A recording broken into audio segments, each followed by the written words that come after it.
welcome back to my channel, Beautiful Minutia. If you're new here, my name is Tiffany, and today I am doing a 5-star book audit on Goodreads. So what is a 5-star book audit? This is just me going through my 5-star reads for the past couple of years and seeing if there's any commonality or things that I can see as to what makes a 5-star read for me. I think that I'm getting to the point where I do understand my reading tastes more, where a lot of the books that I pick up are books that I think I'm going to enjoy, and most of the time I do. There are some books that I read that I am pushing myself out of my comfort zone because I don't want to stay stuck in one place where maybe I'm missing things that I could really enjoy. But overall, I'm getting to the point where I do kind of have a little bit more of an understanding of things that I really love and look for in books. I've seen some people do these kind of 5-star book audits, and they do a lot of like analysis and have like amazing graphics. Books and Lala did that, and I loved her video for that. I'm not doing that because I'm lazy, and also because I thought it would be fun to have this be like a bit more conversational and be able to like kind of come to these conclusions and discoveries with you kind of in real time, instead of saying, here are my findings, to kind of like work through it together. Okay, so I'm gonna go through, I'm gonna list off some of the 5-star reads that I've read this year, last year. I'm just gonna kind of scroll through. I'm someone that, like, for a 5-star book, it doesn't always have to be totally perfect, but it needs to be pretty much perfect for me. So I'm not someone that, if I just liked the vibes of the book and I had a good time reading it, that's not 5 stars for me. 5 stars needs to be a book that I absolutely love, I would want to own, I would want to reread, and that I just really loved and don't have a whole lot of criticism for. In the past couple of years, I can only remember like maybe one 5-star that I felt like wasn't a perfect book, but was still such a masterpiece that it deserved a 5-star, and that book is Les Mis. So I feel like it wasn't perfect, like that it did go off on a lot of tangents, some of which were really useful and helpful, and some of which felt entirely unnecessary. So other than that, I feel like most of the books would be ones that I really loved. Also, it'll be interesting to see if there are some that are a little ways back, if it doesn't have a recency bias of a 5-star that I gave it like right when I read it, and then I think about it a few months or years later, I'm like, that was not a 5-star. So we'll kind of see how that works out too. So right off the bat, the first 5-star that I read was actually a reread for me, and that was The Final Empire, which is the first Mistborn book by Brandon Sanderson. Really loved that. And let's see, the next one would be Daniel Deronda by George Eliot. My word, I've talked about that so many times, so I'm not gonna delve into that.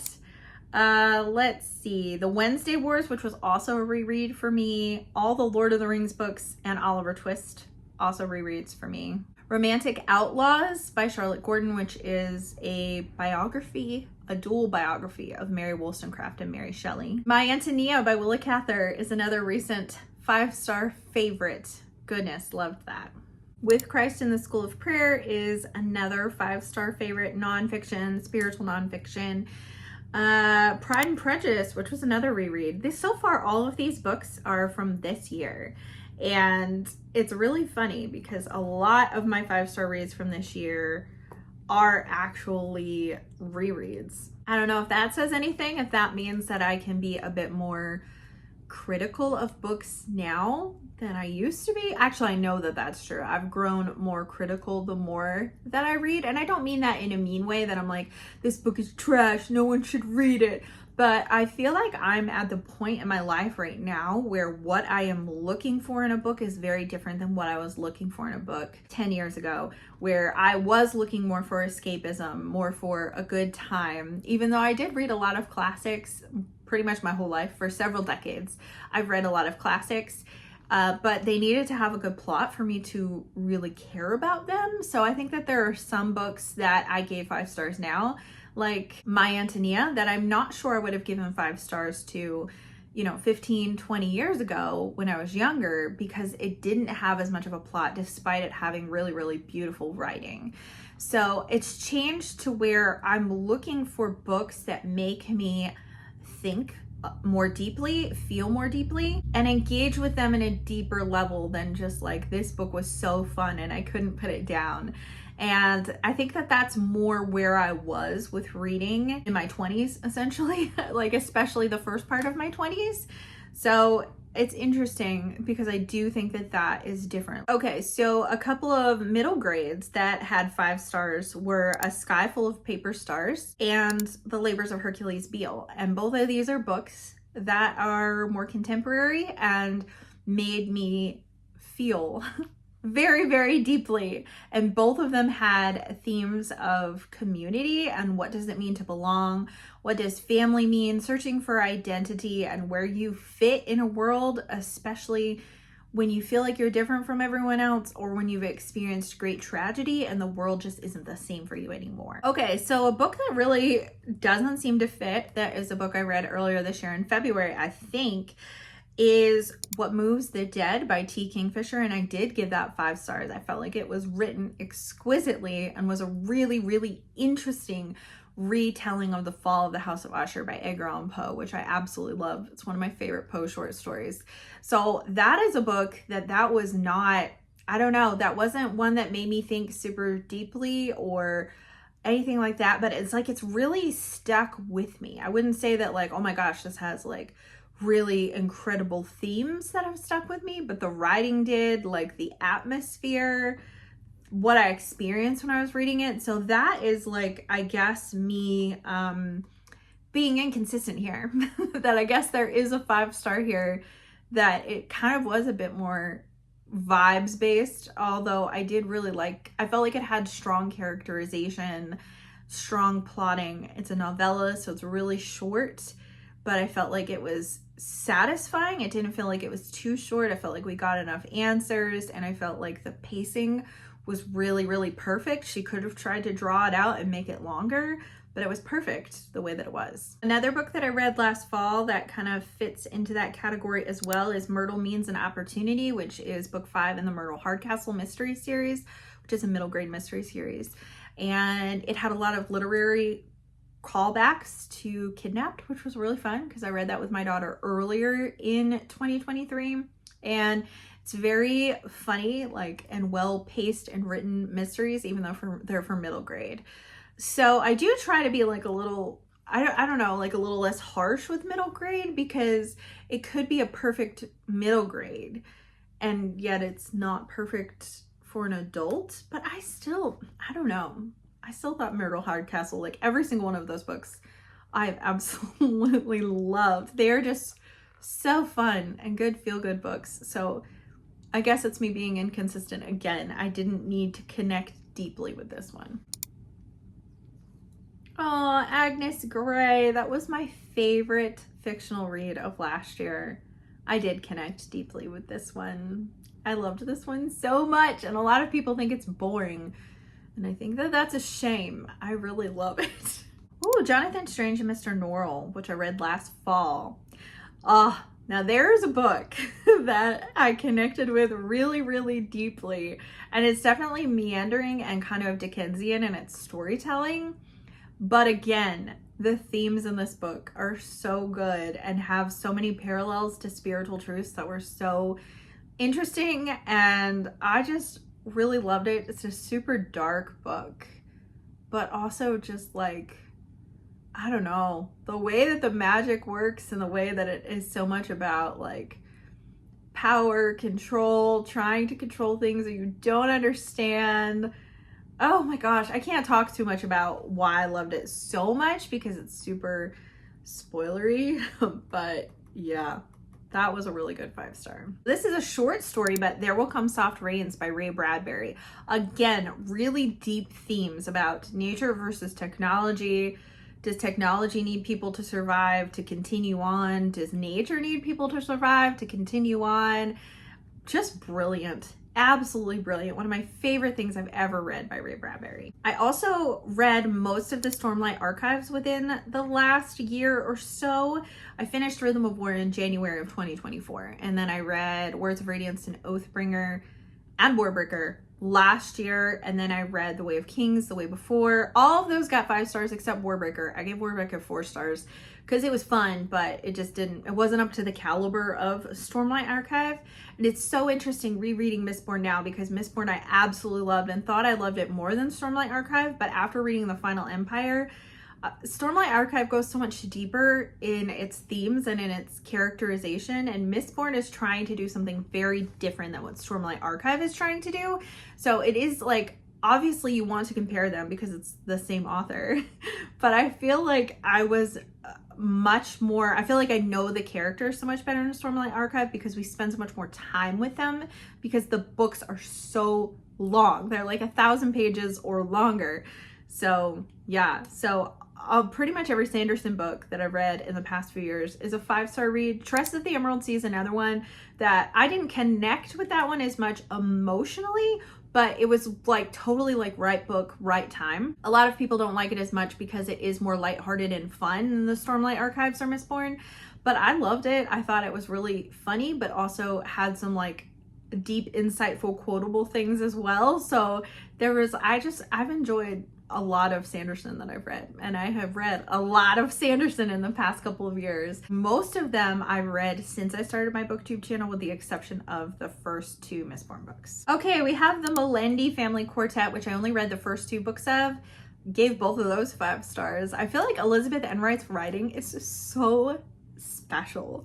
Like, she is able to encapsulate childhood in a way that most other authors cannot. Like, when I read the books, I'm like, yes, I did that, or I thought that way, or I felt that way. And I think Ray Bradbury does that really well too in Something Wicked and Dandelion Wine, which I just recently finished. But like, he can take it to a little bit more of a darker side, which is fine. It's for adults, so it's not the same as like the Melendi Quartet is for children. It's a middle grade, but I feel like she speaks so well to their level and understands and remembers her own childhood so well. A lot of the Melendi Quartet stuff that is just very feel good, but there are moments of like realizations and different things that are a little bit deeper, but the way that I just connect with her writing and the way that it brings me back to my own childhood is something that's so special. A Natural History of Dragons. So this is a fantasy that I don't feel like is really too deep. It's a little bit more on the lighthearted side. It doesn't have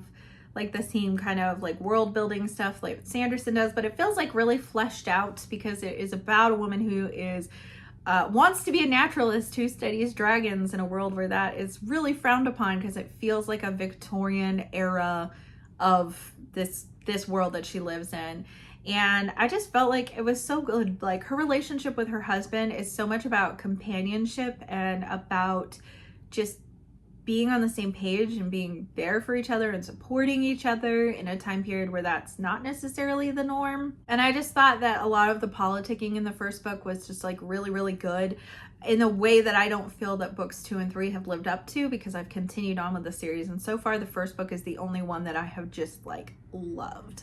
Got a couple of nonfictions with Joy in Christ's Presence and Knowledge of the Holy, which I think that kind of ties in with Christ and the School of Prayer, that they're all classic Christian nonfiction books. Ooh, Labyrinths, Borges. There's one that is like, one of these things is not like the other. Borges is very much out of my comfort zone. And I think that if I were to read more Borges today, despite Labyrinths being one of my favorite books of the year last year, it would still be outside of my comfort zone, because he pushes my brain in a way that no one else ever has, in a way that makes me think deeply, think outside the box, but also isn't so out there that I can't grasp anything that he's saying. I mean, there was a couple of stories where I probably felt that way, where I'm like, what are you even saying, dude?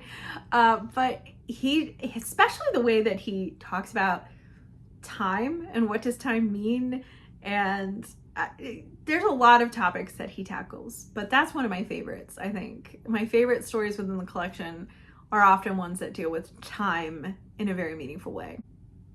Oh, another nonfiction, Breaking Bread with the Dead. This is a really good book. This was a favorite book of last year also, which I guess makes sense because my top books of last year, not all of them were 5 stars because I didn't have that many 5 stars. Like, as long as I've been talking here, I've gone back over a year already. So, okay.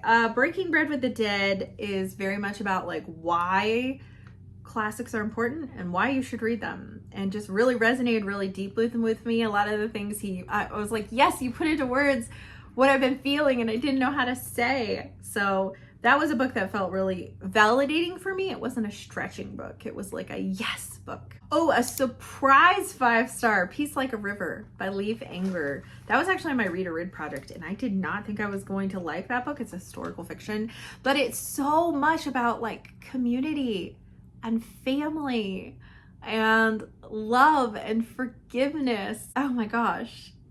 Redemption.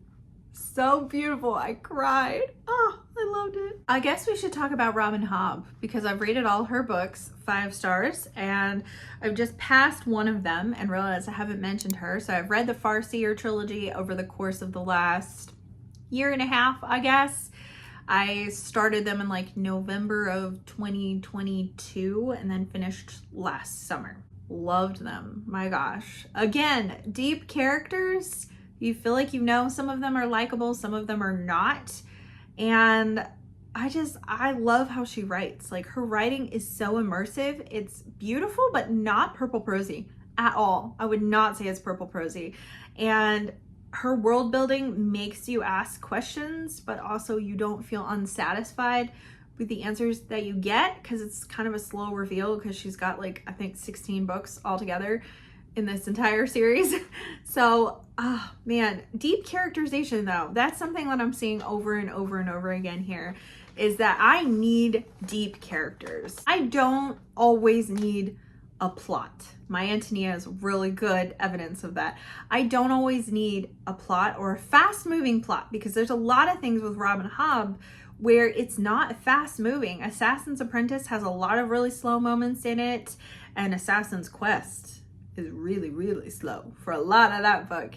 But I am down if the writing is good, and obviously different people have different writing styles. So what makes good writing for me, based especially on the books that I've talked about so far, I need descriptive writing. I need to have a really good sense of place and feel like I really know the characters. I prefer like really beautiful writing. I prefer closer to a purple prosy side a lot of times, depending on what the book is, particularly if it's one that isn't plot heavy. Like if we're not going anywhere, then I want to know where we are. I want to feel where we are. I want to taste and touch where we are. I want a really strong sense of place. And I tend to be able to feel that a lot more in a book that is much more descriptive. So deep characterization, description, strong sense of place, something I can connect to. So sometimes that could be something I connect to really deeply emotionally, but it could be something that I connect with really deeply intellectually. So some of the books that I have listed here, like Labyrinth was very much intellectual, Breaking Bread with the Dead, intellectual. Then you have books like Joy in Christ's Presence, which connected with me in a very spiritual level. And some of these other books too also have some more spiritual things. Lord of the Rings I connected with really deeply on a spiritual level. But then we've got books like The Wednesday Wars, like Hercules Beale, like Daniel Deronda, that I connect with on an emotional level as well. So sometimes it's that, sometimes it's like I want to connect with idea or theme exploration. So I feel like Jonathan Strange and Mr. Norrell does that really, really well. I think Ray Bradbury, although I only have one Ray Bradbury that I've talked about so far, because Something Wicked This Way Comes and Dandelion Wine are not perfect reads for me, but they also have that really deep like idea exploration, and that is like my favorite thing about Bradbury is his way that he can delve into themes and ideas in such a deep way. And so far, the only way that I've felt that he's done that perfectly is through his short stories. Okay, Demons, Wise Blood. Those are also books that I connected with really, really deeply based on ideas, not because I found these characters so sympathetic and likable, because I think that both Demons by Fyodor Dostoevsky and Wise Blood by Flannery O'Connor are both books where I hated most of the people in these books, but they are ideals. They're representing things. We're exploring human nature. We're exploring different ideas of what it means for redemption or forgiveness, or, you know, there's just so, oh my gosh, it's so fun to scroll through, because they're books that, like, those books are all ones that I have read, you know, over a year ago at this point, like over a year and a half for some of these, and I still have like this really strong reaction of love when I see it pop up. Okay, I think I'm gonna wrap this up here because I have been meandering long enough, but I am seeing like there are exceptions to the rule, okay? Like I've already mentioned, like I've also scrolled through and there are books on here, like there are volumes of Spy Family that I gave 5 stars to. There are volumes of Attack on Titan that I gave 5 stars to.